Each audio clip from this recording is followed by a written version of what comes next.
안녕하세요. 성공예감 이대호입니다.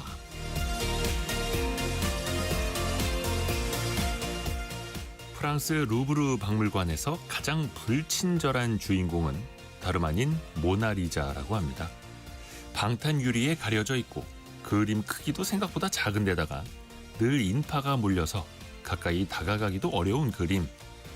하지만 세상에서 가장 비싼 미소를 지녔다고 하죠. 지난 1962년 당시 미국 전시를 위해서 책정된 보험가액이 1억 달러. 지금은 우리나라 돈으로 수십조 원에 달할 것이라는 평가도 나옵니다. 모나리자 그림 하나가 코스피 시가총액 상위 기업 하나 정도 된다는 거죠. 하지만 중요한 건 가격표가 아니죠. 모나리자가 불멸의 자산이 된 이유는 레오나르도 다빈치가 구현한 스푸마토라는 기법에 있습니다. 경계선을 안개처럼 흐릿하게 지워버리는 이 기술은 보는 이의 감정에 따라서 그 미소가 비극이 되기도 환희가 되기도 한답니다. 꼭 미술품만 그런 건 아닐 겁니다. 우리가 늘 확실한 숫자와 지표만으로 세상을 읽으려고 할 때 우리는 종종 본질을 놓치게 되죠. 그림 속 스푸마토 기법처럼 흐릿한 경계선에서는 숫자 위에 모호함을 이겨내야 합니다. 그래야 그 너머에 있는 가치를 발견할 수 있습니다. 성공예감 이대호입니다. 시작합니다.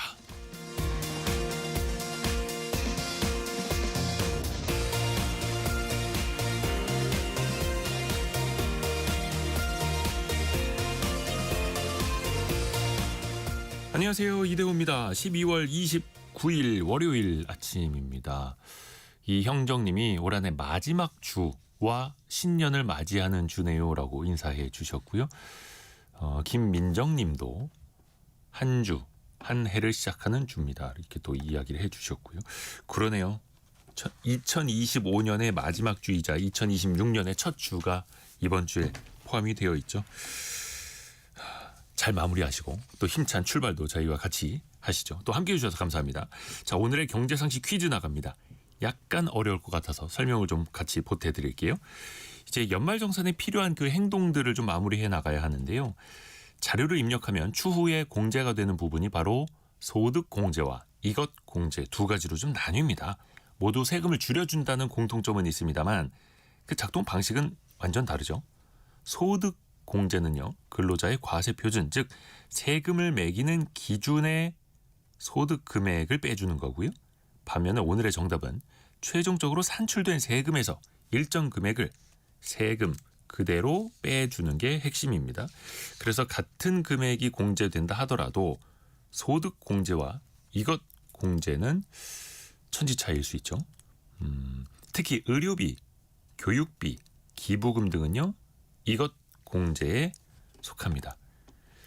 옆에서 이완주 기자가 오늘 퀴즈 이거 되게 어려울 것 같다는 표정을 짓고 있어가지고 힌트를 더 드려야 되나요?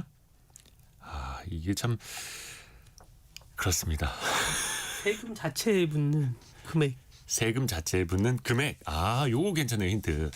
세금 자체에 붙는 금액. 이것을 공제. 이걸 네 글자로 보내주시면 됩니다. 짧은 문자 50원, 긴 문자 100원이 드는 샵 9730, 또 KBS 콩이 열려 있고요. 추첨을 통해서도 선물을 보내드립니다.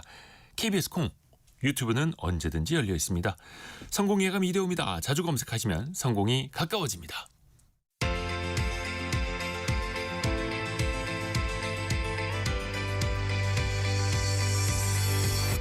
KBS 1라디오 성공예감 이대호입니다. 오늘의 경제뉴스 한국경제신문 강영현 기자, 파이낸셜 뉴스 이환주 기자 함께합니다. 안녕하세요. 안녕하세요. 자, 어떤 소식들 준비하셨는지 우선은 강영현 기자부터 들어볼까요? 네, 이재명 대통령이 초대 기획예산처 장관 후보자로 이해훈 전 의원을 지명했는데요. 네. 이 뉴스 비롯해서 이제 인선 뉴스 먼저 전해드리고요. 국민의 현금 사용이 크게 줄어든 가운데 경제 불확실성에 기업들이 현금 보유를 더 늘렸다는 소식까지 전해드리겠습니다. 이환주 기자는요? 쿠팡 김범석 의장이요, 개인정보 유출과 관련해서 뒤늦은 사과를 했지만 또 국회 청문회에는 또다시 불출석한다라고 밝혔는데 이 소식 준비했고요. 네. 이어서 제주항공 참사가 벌어진 지 오늘로 1년인데요. 하지만 항공 안전은 제자리라는 소식도 준비했습니다. 네. 우선은 강영현 기자가 준비한 소식부터 들어볼게요. 이재명 대통령이 오늘부터 청와대에서 업무를 보는 거죠. 네, 맞습니다. 3년 7개월 만에 다시 청와대로 옮긴 건데요. 네. 기대감이 큽니다. 저도 지난주에 근처에 한번 가봤었는데 지금 이제 청와대 직원 그리고 경호처 인력, 경비를 담당하는 기동대 인력까지 더해지면은 그 근처로 이제 수천 명이 매일 출근을 하게 되는 셈이거든요. 그 그래서 상권의 기대감이 크다. 네, 그래서 주변 식당들은 아무래도 이제 관광객들이 오게 되면은 들쑥날쑥한데 이제 꾸준하게 식장을 오는 사람들이 생기기 때문에 그 상권에서는 좀 분위기가 좋았고요. 네. 다만 주민들 같은 경우에는 이제 다시 여기서 시위나 집회가 열리는 것 아니냐라고 하면서 우려를 하는 모습이었습니다. 그리고 기획예산처 장관 후보자로요. 그 보수 진영 출신이죠. 삼선 의원 이해운 전 의원을 낙점했습니다. 네, 이게 처음에 발표되고 동명이인 아니냐라는 말이 나올 정도로 굉장히 파격. 의외의 네, 파격적인 인사였는데요. 이 후보자 같은 경우에는 국민의힘의 전신이었죠. 이제 한나라당, 새누리당 그리고 미래통합당에서 3선 의원을 지낸 경제통 정치인으로 이제 분류가 됩니다. 17대, 18대 때 국회에서 8년을 내리 기획재정위원회에 있었고요. 20대에는 기재위 그리고 국토교통위원회를 지냈습니다. 그리고 21년에는 국민의힘의 대선 주자였죠. 윤석열 전 대통령 캠프에 합류를 해서 국가미래전략특위위원장을 지내기도 했습니다. 대통령실에서는 이 후보자 인선 배경에 대해서 경제 민주화 철학에 기반을 해서 이제 최저임금법, 이자 제한 개정안 등을 대표 발의하고서 또 불공정 거래 근절 그리고 민생 활성화 정책을 추진한 바 있다라고 설명을 했는데요. 이 후보자 같은 경우에는 보수 진영 정치인 중에서는 이례적으로 경제 민주화를 공개적으로 주장해 오기도 해왔었습니다. 재벌의 불공정 거래 관행을 비판하는 동시에 또 세금 역시 정치적 타격 수단이 아니라 경제적 정의를 실현하는 제도적 장치여야 한다라는 입장을 일관되게 밝혀왔었는데요. 또 그리고 방금 출근을 했는데 이 출근길에서도 또 몇 가지 이야기를 했습니다. 네. 먼저 우리 경제와 사회가 지금 엄중한 상황이고 성장 잠재력이 훼손되는 복합적인 문제에 직면되어 있다라고 진단을 하면서 더 멀리 길게 보는 전략적 사고가 필요한 상황이다라고 말을 했습니다. 그러면서 기획과 예산을 연동시키는 방식이 필요하다고 했는데요. 이렇게 말한 것도 사실 이번 인선이 기획예산처 신설 취지와 맞닿아 있다는 평가가 나오는 이유 중에 하나이기도 합니다. 그러니까 기획예산처는 단기 예산 편성을 넘어서 국가의 중장기 재정 전략 그리고 성장 로드맵을 총괄하는 컨트롤 타워 역할을 이제 하게 됐는데 이 후보자 같은 경우에는 KDI 연구원 시절부터 이 데이터 그리고 실증 분석에 기반을 해서 정책 설계를 강조해 왔었기 때문입니다. 네. 그리고 또 이제 한편에서는 이제 야권 출신의 중진 정치인을 지명한 건데 이게 이제 통합과 실용 인사의 기조를 상징적으로 보여준다는 분석도 나오고 있습니다. 또 그리고 동시에 지금 경제부처 수장이 모두 남성으로 꾸려졌는데 네. 이 경제재정 라인에서 여성 장관 후보자를 전면에 배치했다는 점도 주목을 받고 있습니다. 이제 또 인사청문회 거쳐야 되는데 인사청문회 앞두고 뭐 여야라든지 각자의 또 이 공방전이 과거와는 또 다를 것 같아요. 또 주변에서 여러 자문도 나오고요. 네, 여야 모두 양쪽에서 비판의 목소리가 나오고 있는데 먼저 더불어민주당 경제 정책은 물론이고 그동안 이 대통령의 기본소득 도입 같은 이제 보편적 복지를 주장하는 것에 있어서 그 누구보다도 이 후보자가 매우 논리적으로 비판을 해왔던 인물이기 때문인데요. 그래서 이 대통령이 실용과 통합 이미지를 너무 앞세운 나머지 경제 철학이 좀 전혀 다른 인사를 무리하게 기용한 것 아니냐라는 시각도 나오고 있고요. 야권의 반응은 조금 더 격양되었습니다. 그러니까 최악의 해당 행위. 현 정권의 부역을 자처했다 이런 거친 언사로 맹비난을 했는데 그리고 인선 발표가 나온 지 1시간여 만에 이해운 전 의원을 제명하기도 했습니다. 장관 후보자는 이제 국회 인사청문회를 거쳐서 정식으로 이제 장관에 임명이 되는데 친정격인 그 국민의힘에서 단단히 벼르고 있어서 난관이 예상되고 있습니다. 또 다른 인선도 발표했죠. 네, 그 경제자문회의 부의장에 김성식 전 의원을 임명한 건데 김 전 의원 역시 한나라당 등에서 활동한 이선 국회의원 출신입니다. 네. 그러니까 국회 기재위에서 간사를 했었고 4차 산업혁명 특위위원장도 맡았었는데요. 구조적 경제 위기를 극복하고 인공지능 전환 등의 다양한 혁신 과제를 이끌 인물로 평가된다라고 이제 대통령실은 설명을 했습니다. 그러니까 이 대통령이 철학이 이제 통합, 실용이라는 두 축으로 운영이 되어 왔고 이번 인사도 이 같은 원칙을 반영했다라는 건데요. 또 국가과학기술자문위원회 부의장에는 이경수 박사가 임용됐는데 네. 이분은 이제 핵융합 분야에서 세계적인 석학으로 꼽히고 있습니다. 핵융합 분야의 전문가. 네. 국가과학기술자문회의 부의장 이경수 박사가 임명됐다라는 소식도 있고요. 자, 이완주 기자가 준비한 소식도 들어볼게요. 쿠팡의 김범석 의장이 거의 좀 한 달 만에 사과를 한 거죠?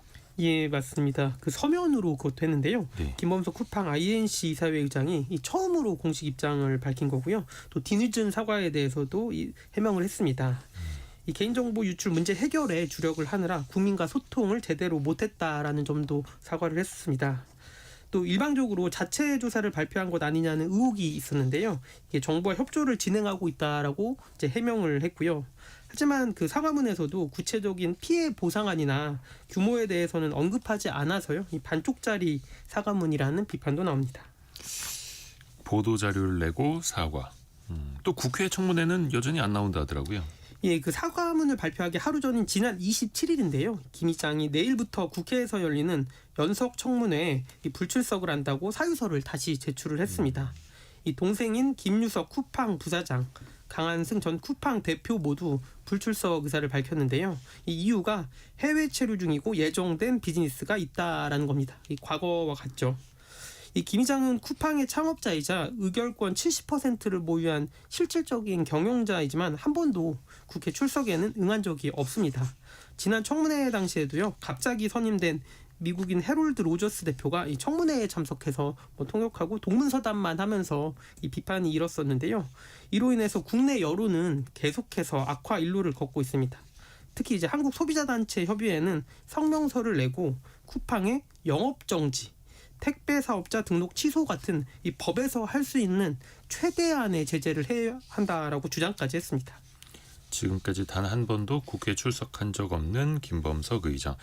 웬만한 대한민국 대기업 총수들도 이 정도 되면 한 번씩은 나올 테고요. 미국에서도 마크 저커버그 같은 사람도 의회 청문회에 부르면 다 나가는데 예정된 일정을 변경하기 어렵다. 그럼 한 3개월 뒤로 청문회 잡아놓으면 그 뒤에 나올까요? 미리 좀 예약을 해야 되나요? 또 하나 그 수사 외압 논란이 일었었던 쿠팡 노동자들의 그 퇴직금 수사 있지 않습니까? 이거 다시 계속된다고요? 예, 맞습니다. 이 쿠팡 관련 의혹을 수사하는 상설 특별검사팀이요. 최근에 쿠팡 본사 등을 압수수색을 하면서요. 이 영장에 퇴직금법 위반 혐의를 구체적으로 적시를 했습니다. 이 노동자가 퇴직한 후에 14일 이내에 퇴직금을 지급해야 하는데요. 쿠팡이 이를 지키지 않았다라고 본 겁니다. 이 법에는요. 계속 근로기간이 1년 이상이고 사주 평균 주간 근로시간이 15시간 이상이면 상시 근로자성이 있다라고 보고 있습니다.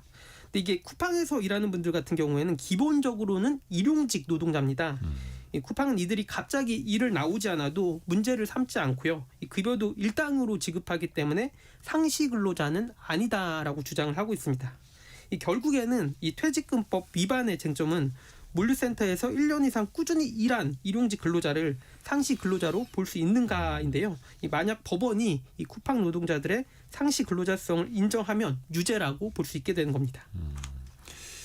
상시 근로자성을 인정하느냐. 쿠팡 물류센터에서 1년 이상 일한 일용직 근로자들. 그리고 또 하나 쿠팡을 비롯해서 대형 유통업체들의 납품 대급 그 지급 방식 있지 않습니까? 이것도 문제가 되고 있다고요? 예, 공정거래위원회에 따르면 납품업체와 직매입 거래를 하는 기업 중에 이 쿠팡을 비롯한 9개 대형 유통사가 있는데요. 이 대금 지급 기일이 평균적으로 53일이었습니다. 네. 이 유통업자가 물건을 받고 60일 이내에 대금을 주게 법으로 규정을 했는데요. 이 대부분 대기업들이 법정 한도를 꽉 채워서 이 나중에 준 겁니다. 이 구체적으로 쿠팡은 52일, 다이소는 59일, 컬리는 55일이었습니다. 심지어 영풍문고는 법정 기한을 넘겨서 한 65일 뒤에 대금을 지급을 했는데요. 네. 이게 법적으로 문제는 없지만 티몬 UMF 사태나 홈플러스 회생 절차 등 대규모 유통업체에 미정산 사태가 발생을 하면서요. 이 현행법상 대급 지급 기한이 납품업체를 보호하는 데 이제 불충분하다 이런 지적이 나왔거든요. 그래서 이제 공정위는 앞으로 납품 대급 지급 일자를 기존 60일에서 이 30일까지 줄일 예정입니다. 다만 이제 관련 법 개정을 추진을 하고요. 1년 동안의 유예 기간을 준 후에 시행할 계획이라고 밝혔습니다. 그렇죠. 이거는 법을 바꿔야 하는 문제이기 때문에요. 유통업체들 입장에서는 하루라도 돈을 늦게 줘야 자신들이 또 융통할 수 있는 자금이 또 생기기 때문에 이게 또 양쪽의 입장이 또 엇갈릴 수밖에 없는 거고요. 자, 강영현 기자가 준비한 또 두 번째 소식이요. 현금을 쓰지는 않는데 갖고 있는 사람은 늘었다고요? 네, 한국은행에 따르면은 이제 개인 1인당의 월 평균 현금 지출액을 봤더니 이게 32만 4천 원이었습니다. 4년 전에 50만 6천 원이었거든요. 그러니까 한 36% 정도가 줄어든 건데요. 지출액에서 현금이 차지하는 비중도 약 4%포인트 정도 하락한 것으로 나타났습니다. 기업들이 현금을 쓰는 건 더 많이 줄었는데 그러니까 월 평균 113만 원으로 나타났는데 이게 4년 전에는 900만 원이 넘었었거든요. 그러니까 아주 큰 폭으로 감소를 한 걸 볼 수 있습니다. 그러니까 전체 지출에서 현금이 차지하는 비중은 2%도 되지 않는 걸로 나타났습니다. 반면에 현금 보유는 오히려 늘어났는데 금리 하락 그리고 경제 및 경영 불확실성 등으로 인한 것으로 분석이 됐습니다. 먼저 개인 같은 경우에는 현금 보유가 1인당 64만 원, 그러니까 4년 전에 43만 원이었는데 45% 정도 늘어났고 예비용 현금 보유액은 1인당 54만 원, 그러니까 상품 구매 가치 이제 일상적으로 거래를 위해서 가지고 있는 현금은 평균 10만 원 정도인 것으로 나타났습니다. 기업들은 현금 보유가 980만 원 정도로 4년 전보다 한 2배 이상 늘어났는데요. 이렇게 현금 보유를 늘린 이유를 물어보니까 경영 환경의 불확실성이 확대됨에 따라 비상시에 대비해서 유동 자산을 늘렸다라는 응답이 가장 많았습니다. 현금을 지출하진 않지만 보유는 하고 싶다라는 어떻게 보면 심리네요, 심리. 근데 사회 전반적으로 보면 현금 없는 사회로 가고 있잖아요. 여기에 대한 인식은 어떨까요? 네, 응답자의 45% 정도가 현금 없는 사회에 대해서 안 된다라고 대답을 했는데요. 아직은. 네, 아직은 없어도 된다고 한 찬성 의견을 크게 웃돌았습니다. 왜 그렇게 생각하느냐라고 이유를 물었을 때는 금융 약자의 거래가 불편해진다라는 의견이 가장 많았고요. 또 비상시에 경제 활동이 곤란해진다라는 의견도 있었습니다. 현금 지출을 봤을 때는 이제 나이가 많을수록 그리고 소득이 적을수록 현금을 많이 쓰는 것으로 집계가 됐는데 60, 70대의 현금 비중이 20-30% 정도로 평균보다 높았고요. 또 월가구 소득 기준으로는 100만 원 미만이 60% 정도로 가장 많았습니다. 자, 그리고 이완주 기자가 준비한 소식도 또 들어볼게요. 오늘이죠. 제주항공 참사 일주기입니다. 뭐 좀 그 이후에 달라졌어야 하는데 아직까지 달라지지 않은 것도 많다면서요. 예, 1년 전에 무안국제공항에서 제주항공 여객기가 폭발하면서요. 총 179명이 사망하는 사고가 발생을 했습니다. 네. 거의 역대 최다 그 사망자 수 사고였는데요. 이에 대해서 조종사 연맹이란 곳이 있는데요. 이곳에서 성명서를 내고 국토부가 올해 4월에 항공안전 혁신 방안을 발표를 했지만 현장은 여전히 아무것도 바뀌지 않았다라고 강하게 비판을 했습니다. 이 공항 시설 개선이 시급한데도요. 고경력 조종사에게 위험을 떠넘기는 운항 지시를 이 대책으로 내놓았을 뿐이라고 지적을 했는데요. 또 관제사들도 증언이 필요한데 국제 기준에 턱없이 부족하고요. 사고 조사도 현재까지 실망스럽다라고 강조를 했습니다. 네.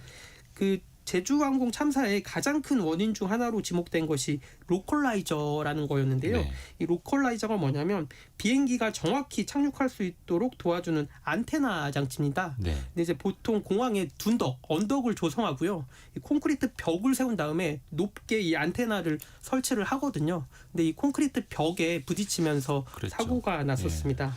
그래서 이제 국토부가 점검을 했는데요. 올해 1월에 7개 공항에 9개 시설에 콘크리트 시설물이나 둔덕이 있다면서 바로 조치를 하겠다라고 발표를 했습니다. 네. 그렇지만 이제 현재까지 공사가 완료된 곳이 9개 중에서 4개에 불과합니다. 아직 5개 시설이 조치 중인 상황이고요.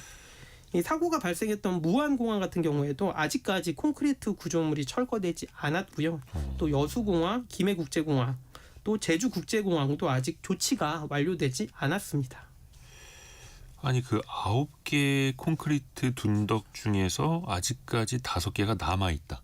1년이 됐는데도 이거 참 이해가 안 갑니다. 국토부에 따르면 이제 내년 상반기 혹은 3월 중에는 다 철거를 한다라는 일단 발표는 했습니다. 물론 이제 관련 규정도 손봐야 되고 뭐 안전관리 절차도 다 있겠으나 이게 이렇게 오래 걸릴 일인가? 라는 생각도 들고요.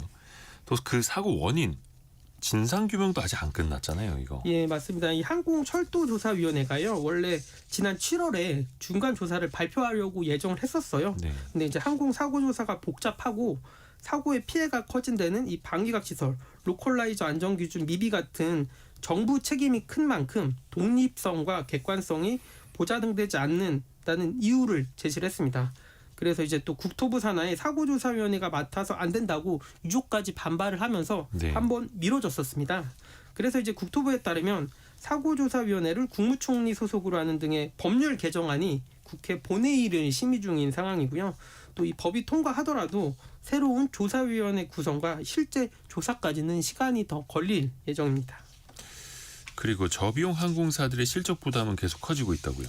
예, 맞습니다. 항공사들이 사고 후에 이제 정비 인력을 확충을 하고요. 네. 운항 시간까지 단축을 하고 있지만 이 소비자들이 대형 항공사를 선호하면서 저비용 항공사는 최근 수익성이 줄어들고 있습니다. 이 국토교통부 항공정보 포탈에 따르면 대형 항공사 국제선은 승객이 4% 늘었지만요. 반면에 저비용 항공사는 약 2%가 줄었습니다. 이 국민들의 불안감 해소를 위해서는 저비용 항공사는 이제 안전 관련 투자는 늘려나가고 있는 상황인데요. 제주항공 같은 경우에 여객기 평균 노후도를 지난해에는 14년이었는데요. 올해는 12.9년으로 낮췄고요. 또 화물기 2대 운항을 중단하고 여객기 운항 안전에 집중을 하고 있는 상황입니다. 또 제주항공의 정비 지연율도 올해는 0.52%로 1년 전보다 0.37%포인트가 낮아졌습니다.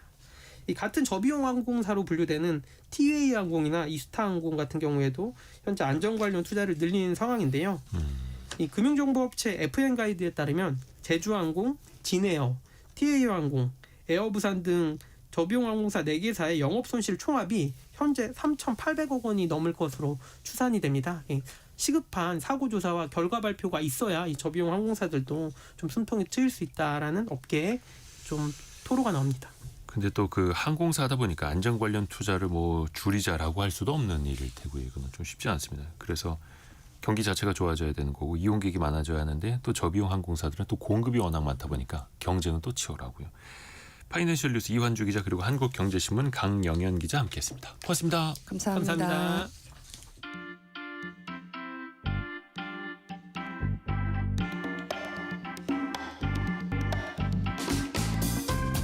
지금 여러분께서는 KBS 일라디오 성공예감 2대호입니다를 듣고 계십니다. 프로그램에 참여하신 청취자 여러분께는 추첨을 통해 아름다운 식탁 창조 주비푸드에서 뿌리 담은 리얼 생와사비를, 쉽고 빠른 판촉물 제작 시너지 기프트에서 고속 충전 마우스패드를, 그리고 성공예감에서 준비한 커피 쿠폰을 보내드립니다. 당첨자는 성공예감 2대호입니다 홈페이지에서 확인하세요.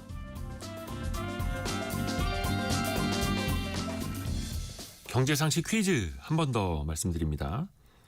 소득공제와 조금 다른 건데요.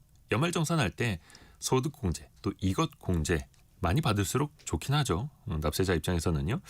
그 같은 금액을 적용하더라도요. 그 절세 요구가 좀 다를 수 있습니다. 대표적으로 여기에 해당하는 건 뭐 의료비, 교육비, 기부금 등이 속하죠. 물론 그 한도는 좀 있습니다만 나의 소득을 아는 것도 중요하고 내가 내는 세금에 대해서 잘 아는 것도 자산 또 소비 방향을 정하는 데 도움이 되는데요.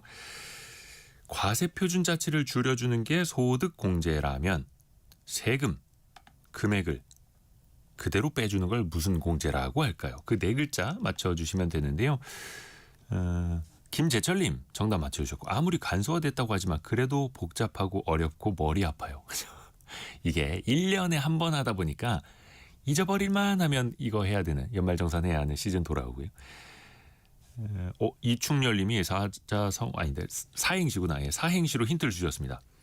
세상이 애군 없이 공평하게 제대로 돌아가는 26년 됐으면 좋겠습니다라고 보내주셨고요. 뭐 잘 캐치를 하셨겠죠. 8703님도 남은 2025년 잘 보내시고요. 또 희망 가득한 2026년 되길 바랍니다라고 또 인사를 해주셨네요. 0122 쓰시는 분은 항상 9시에 루틴 성공예감입니다. 오늘은 출근길 광역버스 타고 가면서 당첨 기원하면서 보냅니다. 새해 기대까지 해봅니다라고 보내주셨고요. 오유 항상 감사드립니다. 그리고 이벽호님 항상 소득공제와 이것의 효과가 어떤 게 큰지 궁금합니다라고 보내주셨는데요. 소득공제는 예를 들어서 한 100만 원 소득에서 공제한다라고 하면 본인에게 적용되는 세율이 10%인지 20%인지 30%인지에 따라서 감소되는 그 세금이 달라지죠. 그런데 이것 공제는 그냥 세금, 금액을 10만 원 빼드립니다라고 하면 직관적으로 바로 10만 원이 빠지는 거기 때문에 조금 더 이해하기는 더 쉽기는 합니다. 자, 소득공제 말고 이것 공제 정답을 맞춰주시면 됩니다. 짧은 문자 50원, 긴 문자 100원이 드는 샵 9730 그리고 KBS 콩이 열려 있습니다.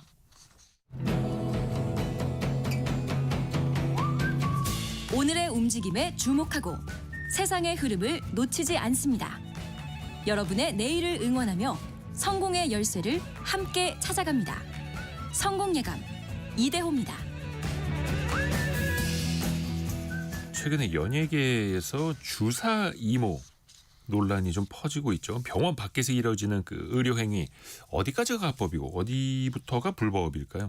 슬기로운 법률 생활 시간에 알려드립니다. 법무법인 길도 윤예림 변호사와 함께합니다. 안녕하세요. 안녕하세요. 윤예림입니다. 왜 예전에도 보면 의사 선생님들이 왕진 많았잖아요. 그러니까 네네. 병원 밖에서 의료 행위하는 것 자체가 불법은 아닐 거 아니에요. 네네. 왕진 행위 자체가 불법인 것은 아닌데 네. 누가 어디에서 누구에게 행하느냐에 따라 위법 여부가 좀 갈릴 것 같습니다. 네. 의료법에서는 의료인은 그 이 법에 따른 의료기관을 개설하지 아니하고 의료업을 할 수 없으며 예외 사유 외에는 그 의료기관 내에서 의료업을 해야 한다라고 규정하고 있습니다. 네. 그럼 예외 사유에 해당할 때만 왕진이 가능하다는 것인데요. 예외 사유로는 응급 환자 진료와 환자 보호자의 요청에 따른 방문 진료 등이 있을 수 있고 현재는 장기요양수급자, 거동불편자, 중증 소아 등 대상으로 한 이 재택의료, 방문진료, 시범사업이 국민건강보험법 및 보건복지부 고시로 운영되고 있습니다. 적법한 의료행위가 되려면은 의대를 졸업하고 의사 국가시험을 합격하고 네. 보건소에 의료기관 개설을 신고하고 허가된 장소에서 허가된 범위 안에 진료가 모두 갖춰진 상태에서 적법한 의료행위라고 할 수가 있는데요. 따라서 노인이나 중증 질환자 대상으로 하는 방문진료 시범사업과 같이 관할 보건소에 등록된 의료기관이 일정한 요건을 갖춘 환자를 찾아가서 진료하는 것은 합법적인 왕진인데요. 네. 반대로 의료기관이 아닌 개인이 병원 밖에서 여러 사람에게 주사 수액을 놓고 그 대가로 비용을 받았다라면 이게 무면허 의료행위이자 불법 의료기관 개설에 해당될 수 있어서 이거는 안 됩니다. 그러니까 그 허용된 범위, 예외 범위를 또 하나하나 알아봐야죠. 예전에 보면은 특정 뭐 미용실에서 필러, 보톡스 맞았다, 아니면 어디서 눈썹 문신, 점을 뺐다 이러면서 이게 막 불법이네 이런 소식도 많았었거든요. 네네. 이게 어디서부터가 불법입니까? 그러니까 혈관에 예를 들어 주사를 놓는 행위라고 하면은 이는 의료행위에 해당합니다. 의료인이 아닌 자가 이를 시행하면 무면허 의료행위로서 의료법 위반에 해당하고 네. 그 의료인이라도 면허된 범위를 벗어나서 시행하는 것은 금지가 됩니다. 뭐 대법원에서는 주사 같은 경우는 약물의 성분이나 소독 상태, 뭐 주사 방법이나 주사량에 따라서 인체에 위해를 발생시킬 우려가 높고 그래서 이게 의료인이 행하지 아니하면은 보건위생상의 위해가 생길 수 있는 행위이기에 이거는 의료법 위반이다. 이렇게 비의료인의 주사 행위는 분명한 의료법 위반이라고 이야기를 하고 있습니다. 네. 뭐 정맥 주사 같은 경우는 잘못 이게 주사를 하면은 뭐 괴사나 출혈, 쇼크를 일으킬 수도 있고 뭐 혈관 수축과 같은 부작용도 일으킬 수 있어서 이런 것들은 그 의료인이 하지 않으면은 굉장히 문제가 될 수 있습니다. 그래서 뭐 방사선사가 MRI 검사를 위한 조영제 주사를 놓아서도 안 되고요.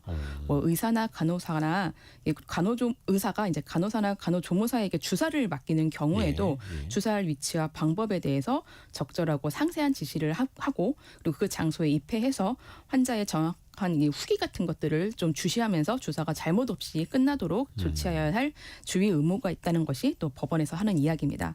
뭐 경험이 많다, 간호조무사였다, 병원에서 배웠다라는 주장들은 면책 사유가 되지 않습니다. 그렇죠. 무면허 의료행위는 상해나 사망의 결과가 없다 하더라도 그 행위 자체만으로도 그냥 5년 이하의 징역, 5천만 원 이하의 벌금에 처해지게 됩니다.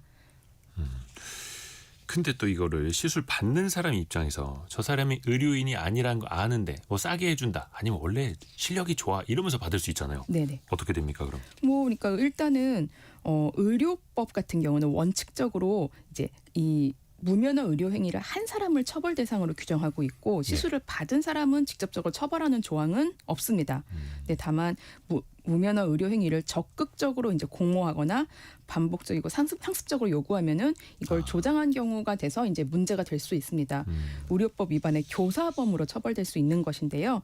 교사범은 이게 죄를 저지르도록 교사한 사람을 의미합니다. 그래서 이는 의료법 위반으로 처벌될 수 있습니다.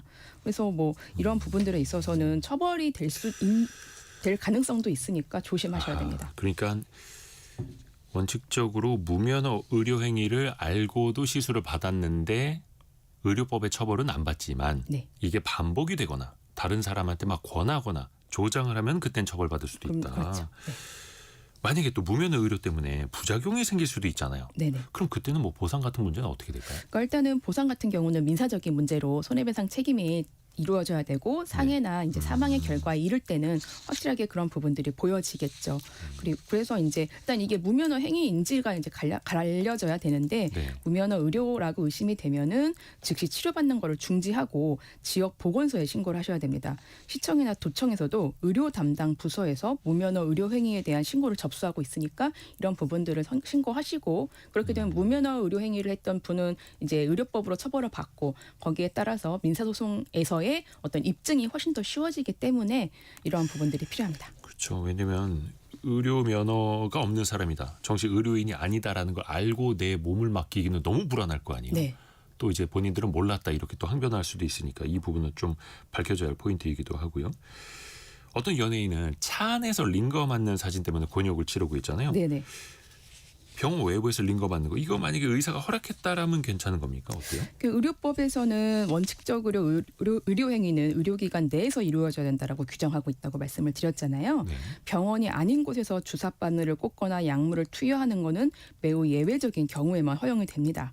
그러니까 병원에서 바늘을 꽂았다 하더라도 의사가 없는 일반 차량으로 이동해서 투여를 지속하고 마무리했다라면은 그 뒷부분은 장소 이탈에 해당돼서 위법의 소지가 있기는 합니다. 뭐 입원해서 이제 뭐 소속사 같은 경우는 진료 기록부를 공개하면서 수액은 당시 진료를 보조하기 위한 의료 행위고 의료진의 판단 하에 이루어진 적법한 행위의 연장선상이라고 강조하고 있습니다. 네.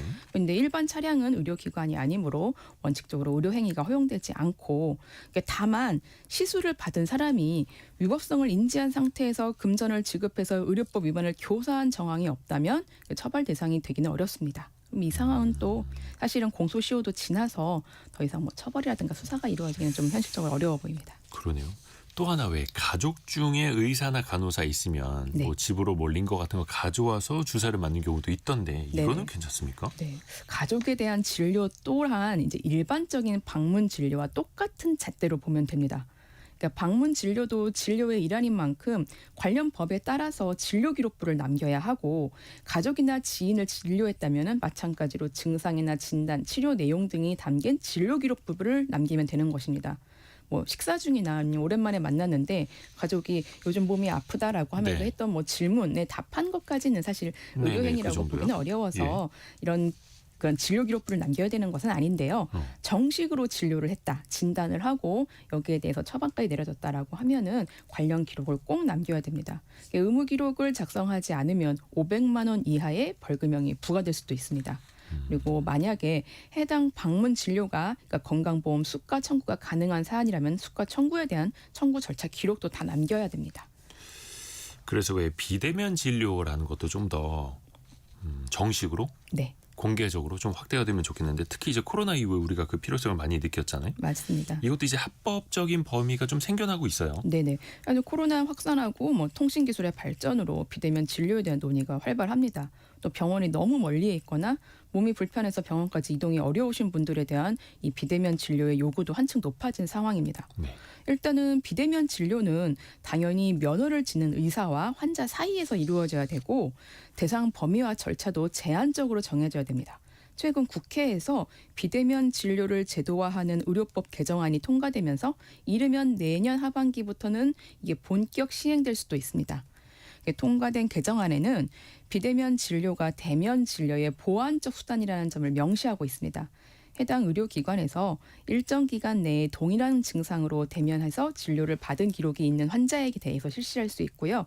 초진 등 대면 기록이 없는 경우에는 지역과 처방 범위를 제한해서 안정성을 좀 확보했습니다.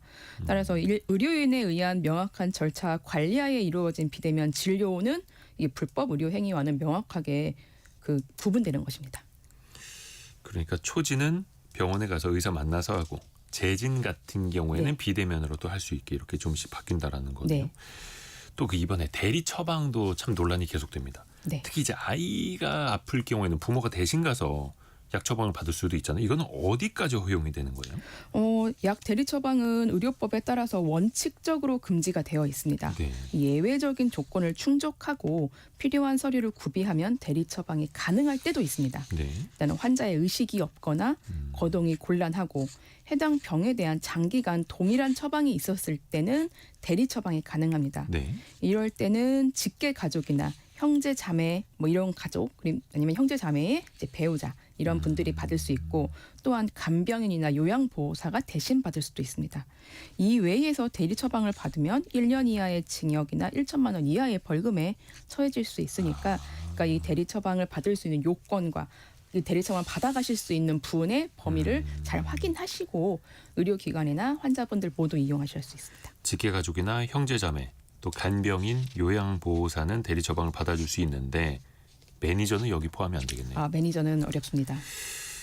그리고 또 왜 처방받은 약 있는데 요거 남았으니까 누구 주는 경우 있지 않습니까? 특히 뭐 다이어트 약 같은 거 너도 한번 먹어봐. 네. 요거는 어떻게 됩니까? 사실 외국 영화나 드라마에 정말 많이 나오는 장면입니다. 뭐 친구들끼리 처방 진통제를 나눠 먹거나 뭐 돈을 주고 서로 파는 장면들 많이 나옵니다. 근데 다 모두 미국에서나 한국에서나 다 불법입니다. 어허.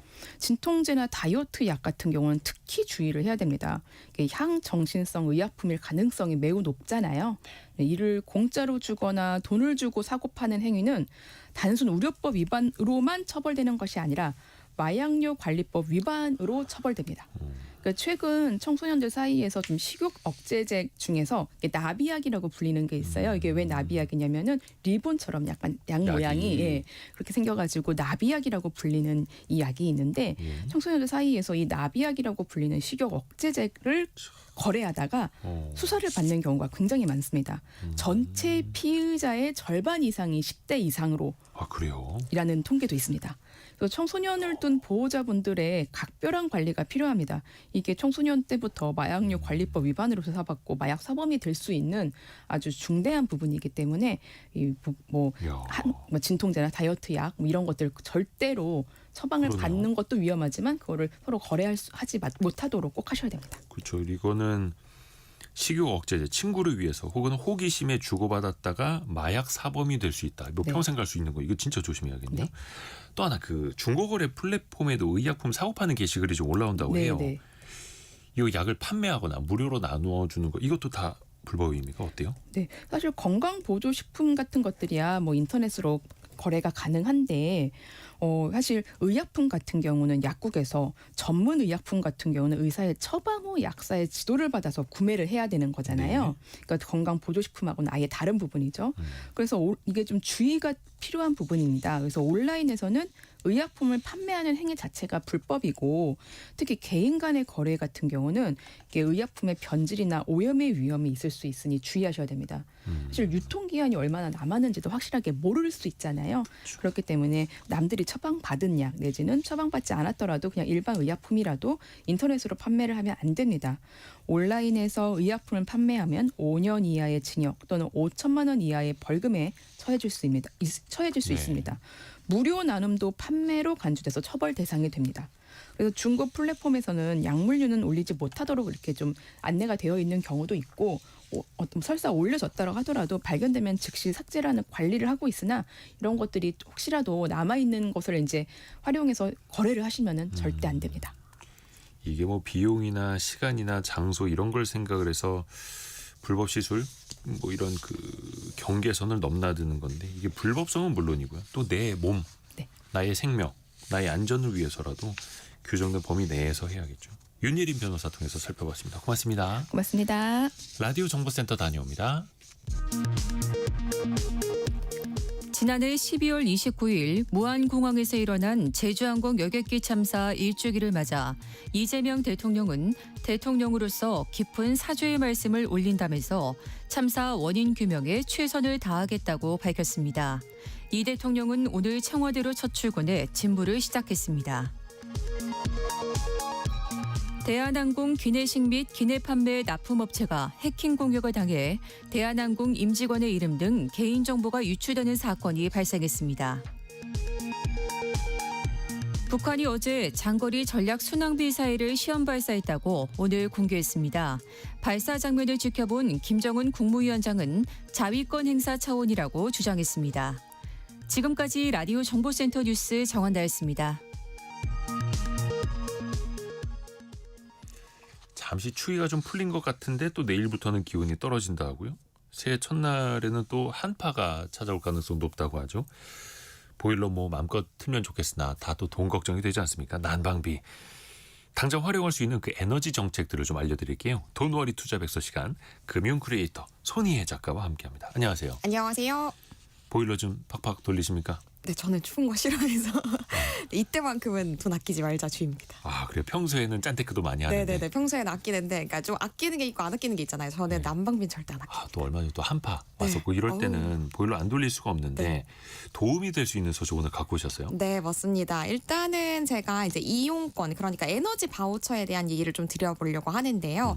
그러니까 이게 경제적으로 취약한 계층이 더위나 추위 걱정 없이 생활하실 수 있도록 전기, 도시가스, 지역 난방, 등유, LPG, 연탄 등을 아주 마음껏 구매하실 수 있는 그 금액 내에서는 이용하실 수 있는 비용을 국가가 지원해주는 제도라고 보시면 되겠습니다. 취약계층에게. 네. 그러면 그 취약계층이라는 구체적인 요건이 어떻게 돼요? 네, 기본적으로는 국민기초생활보장법에 따른 생계, 의료, 주거, 교육급여 수급자분들이 대상이고요. 또 여기에 세대원 기준도 충족하면 추가로 이제 확장되는 분들도 꽤 계십니다. 뭐 노인, 영유아, 장애인 등이 해당되고요. 특히나 이번에 바뀐 게 있어요. 네. 다자녀 세대에 대한 지원이 확대가 되면서 약 20만 가구가 추가로 이 혜택 볼 수 있을 것으로 예상이 됩니다.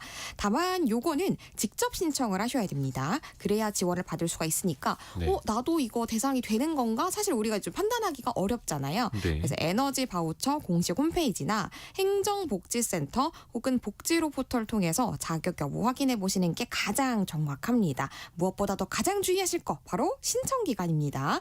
이미 난방비 고지서 받으셨다고 하더라도 추후 신청도 가능하니까요. 얼마 안 남았습니다. 모레 12월 31일 이전까지는 꼭 신청 마치셔야 혜택 받으실 수 있습니다. 저희도 다자녀 세대다 보니까 가스요금 조금 매월 몇천 원 이렇게 할인되는 게 있었는데 에너지 바우처까지 받을 수 있다는 거네요. 한번 좀 나중에 살펴봐야겠네요. 예.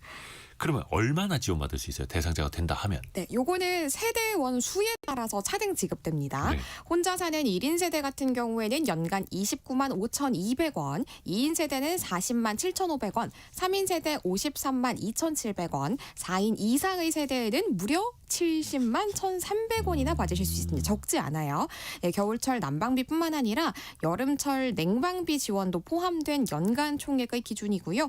겨울철 바우처 요거 다 쓰시고 나서 만약에 남았다. 예. 그러면 여름에 쓰실 수도 있고 또 여름 거 당겨가지고 겨울에만 몰아서 쓸 수도 있고 유동적으로 활용하는 게 가능합니다. 1인 세대는 29만 5,200원. 네. 4인 이상 세대는 70만 1,300원. 오, 상당하네요. 근데 저는 이거 월간인 줄 알았는데 월간은 아니고 연간입니다. 연간 총액이고 네네. 이걸 여름에 쓸 수도 있고 겨울에 쓸 수도 네. 있고 빨리 쓰면 또 빨리 소진이 네네, 되는 뭐 나눠 쓰는 거고요. 것도 가능하고 일단 연간으로 자유롭게 쓰시면 됩니다. 그래도 1인 세대에서 한 30만 원 안팎 이렇게 나온다라는 게 그래도 꽤 보조가 될 것 네. 같습니다. 그럼 에너지 바우처 발급 받으면 이건 어떻게 쓰게 되는 거예요? 알아서 뭐 전기나 가스요금에서 차감되는 거예요? 어떻게 돼요? 네, 방식이 두 가지고 현금으로 통장에 넣어드리는 건 아니에요. 네. 신청할 때 우리가 선택할 수 있습니다. 첫 번째는 실물카드, 국민행복카드 발급받아서 등유나 LPG, 연탄 등을 직접 결제하는 방식으로 활용하실 수 있고요. 요 국민행복카드는 에너지 바우처 신청하시고 나서 은행에 방문하시거나 혹은 온라인에서 카드사에서 발급하실 수 있습니다. 두 번째가 말씀하신 방법, 가상카드 방식인데요. 그러니까 요게 고지서에서 요금이 자동으로 차감되는 방식이에요. 전기나 도시가스, 지역난방 쓰시는 분들이 주로 선택하시는 거고요. 그러니까 만약에 쓰다가도 나 얼마 남았나 궁금할 수 있잖아요. 네네네. 네, 그거는 에너지 바우처 홈페이지에서 잔액 조회 수시로 하실 수 있습니다. 그러니까 현금으로 주는 건 아니라는 거네요. 네, 다른 용도로 쓰지 말라고. 그렇죠. 그래서 가상카드 방식이거나 아니면 실물카드에 충전해주는 그런 방식으로. 네.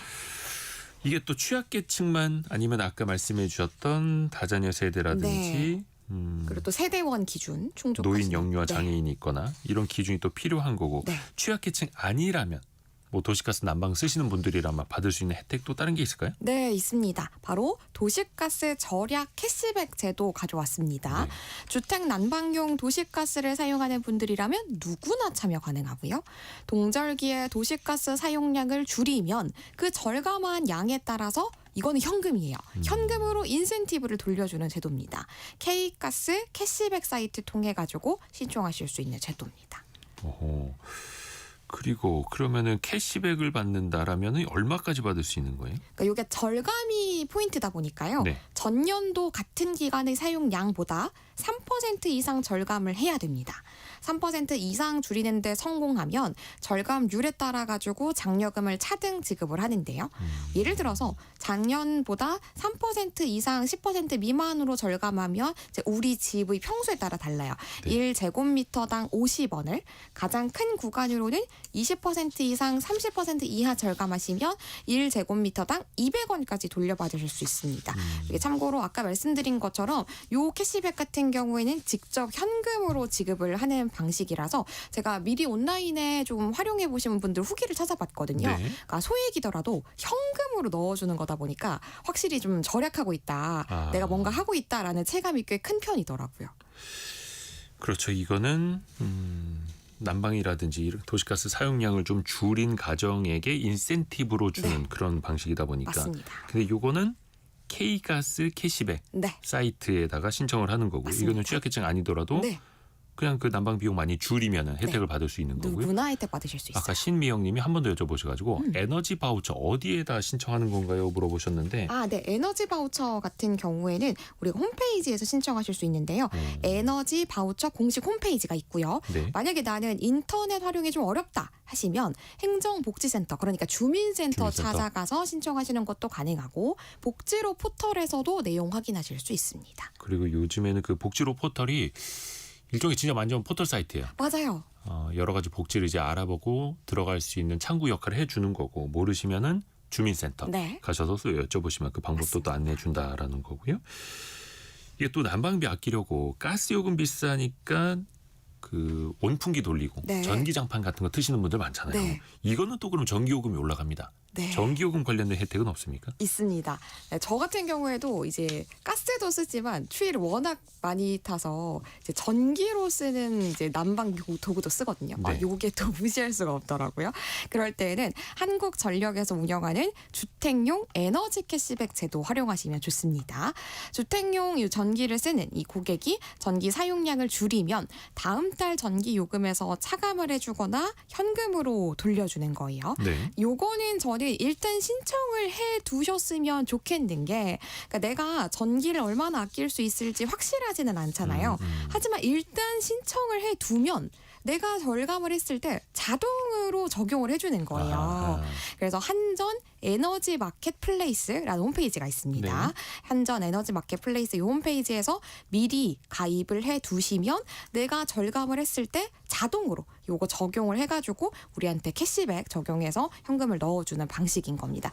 특히나 저는 지금 딱 요 방송 듣고 오늘 바로 신청을 하셨으면 좋겠는 게 잊기 전에 네. 특히나 가입 이벤트를 하고 있어요. 그런 게 있어요? 네네네. 근데 가입 이벤트가 꽤 쏠쏠해서 이거 진짜 하셨으면 좋겠어요. 뭐 줍니까? 1월 4일까지 가입하시면 네. 무작위 추첨이고요. 추첨으로. 네, 무려 650명한테 경품 지급하는데 꽤 쏠쏠해요. 음식물 쓰레기 처리기도 주고요. 오, 네. 그리고 상품권 30만 원도 있습니다. 예. 그리고 가장 낮은 게 커피 쿠폰이더라고요. 그래서 정말 못해도 커피 쿠폰 이제 받아가지고 한 잔은 무료로 먹을 수 있는 거니까 뭐 일단 신청하면 돈 드는 거 아니잖아요. 그렇죠. 네. 이거 신청해 놓는다고 해서 돈 드는 거 아닌데 네. 추첨을 통해 상품도 받을 수 네. 있고 내가 에너지를 절약하면은 인센티브도 받을 수 있고. 자동으로 적용해고요. 네. 근데 이게 항상 헷갈리는 게 그거예요. 돈 내는 사람 입장에서 보면 가스비나 전기요금이나 네. 다 내 통장에서 나가니까 구분이 잘 안 되는데 이거 인센티브 받으시려면 도시가스는 K가스 캐시백 사이트, 네. 전기요금은 한전 에너지 마켓 플레이스에 플레이스. 각각 신청해야 되는 거죠. 각각입니다. 왜냐하면 전기 공급자, 네. 가스 공급자, 사업자가 다르니까. 다르기 때문입니다. 맞아요. 이거 따로따로 신청하셔야 네, 돼요. 불편하긴 하지만 그래도 혜택은 쏠쏠하니까요. 또 소상공인이나 자영업 하시는 분들이 활용할 수 있는 또 다른 지원책도 있을까요? 네, 있습니다. 소상공인 분들 같은 경우에는 도시가스 요금 분할 납부제도 요거 기억해 주시면 좋겠습니다. 요거는 개인들이랑 다르게 요금을 깎아주는 거는 아니에요. 다만 이게 자영업 하다 보면은 갑자기 막 목돈 내야 될 일이 너무 많으면 요거 부담스러울 수 있잖아요.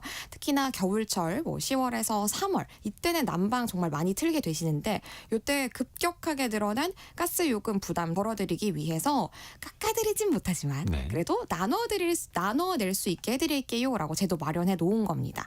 요거는 관할 도시가스의 이 가스사의 전화나 홈페이지로 신청하시면은 당월에 청구된 요금 최대 4개월까지 나눠낼 수 있어서 한 번에 목돈 나가는 게 좀 부담스럽다. 그렇다고 해서 또 가게에 난방 안 할 수는 없는 거잖아요. 그렇죠. 그러니까 이런 분들이 활용을 하시면 좋을 만한 제도입니다. 도시가스 요금 분할 납부제도입니다. 금융 크리에이터 손희애 작가였습니다. 고맙습니다. 감사합니다. 조금 전에 쿠팡이 그 보상안을 발표를 했네요. 정보 유출 보상안을 발표를 했는데 1인당 5만 원씩을 보상하겠다. 총 3,370만 고객에게, 그러니까 탈퇴한 사람 일반 와우클럽 고객뿐만 아니라 다 3,370만 명에게 1인당 5만 원씩 총액 1조 6,850억 원 상당의 보상안을 마련해서 발표를 했네요. 다만 얼마 전에 그 개인정보보호위원회에서 SK텔레콤에게 권유한 게 1인당 10만 원씩의 보상안이었는데 쿠팡은 5만 원을 제시를 했다. 물론 이거는 쿠팡의 또 일방적인 발표이기는 한데 앞으로 어떻게 또 이것도 소비자들이 또 받아들여야 하는 거니까요. 다만 이것도 이제 구매 이용권으로 준다라고 하는데요. 일단 쿠팡이 또 발표를 했다라는 것까지만 먼저 말씀을 해드리겠고요. 저희가 1부 마무리하고 이제 2부로 갑니다. 2부에서는요. 개미스쿨 시간으로 돌아옵니다. 홍춘욱 대표와 함께 올 한 해 증시 같이 한번 정리해 보시고 또 내년에 시장을 이끌어갈 만한 그런 이슈들도 같이 한번 미리 짚어보시죠. 오늘 코스피가요. 거의 60포인트 1.4%나 올라가면서 4,188까지 가고 있고 삼성전자 하이닉스는 사상 최고치 기록하고 있는데요. 어디까지 갈까요? 2부에 함께 하시죠. 10시 5분에 금방 다시 뵙겠습니다.